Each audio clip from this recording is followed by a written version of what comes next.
So it's been about 6 days now since I was last down here, and what I did was to put this brace bar into the corner of the door that was protruding out slightly from its wheel arch. So just a case of putting it up against the wall of the workshop and seeing if it would make a difference.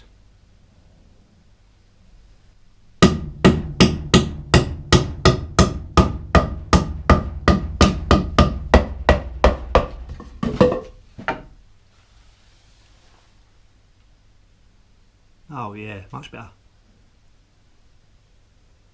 Oh, I like that. Just a shame about this gap now.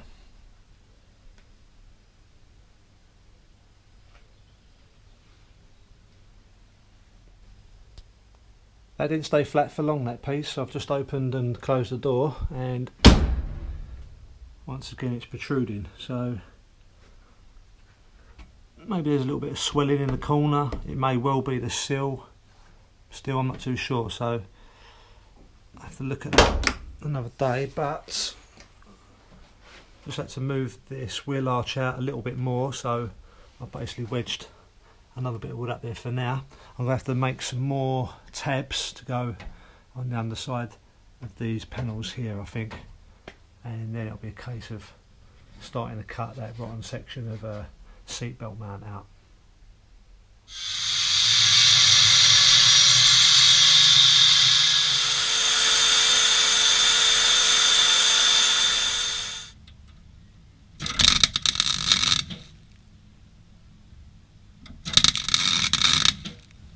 Fire. Oh.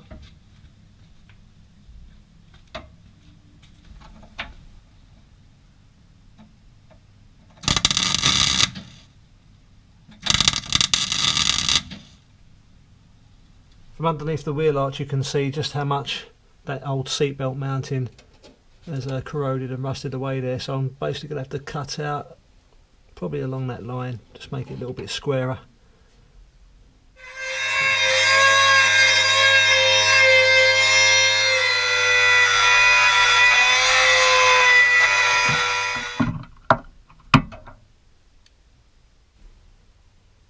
That's the seatbelt mount now cut to shape, and I've now got to remember what rollers I used to create this lip. It's been a long time since I've done that.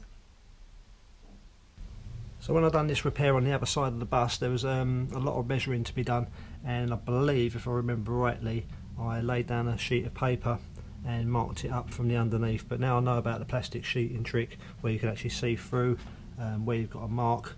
That's what I'm going to be doing. So I've managed to stick 2 sheets together. It's just your average plastic wallet, so you put your A4 paper in.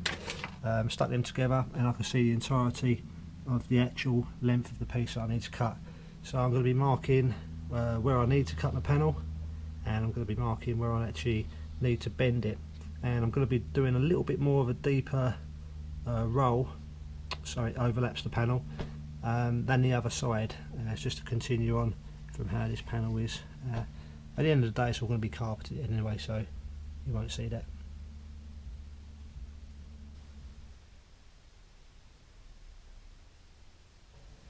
There's a template that I've made. I'm now going to transfer that over to a nice fresh piece of steel, and I've actually punctured along this line with a nail just so I can make some marks on the fresh steel. That's actually the line that I'm going to be making the rolled edge on.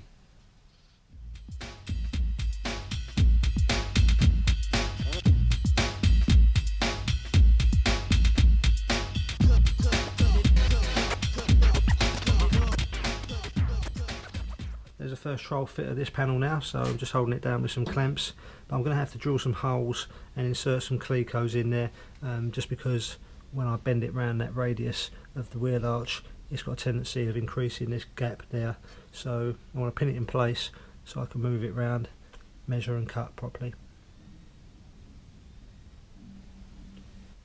Got the cleco pins now in place, holding that panel down. And it's about time that I've got to remove this section of the cab floor, the piece that was rotten out. It's actually obstructing me pushing this corner piece in, so that's the next thing to be done, cutting it out.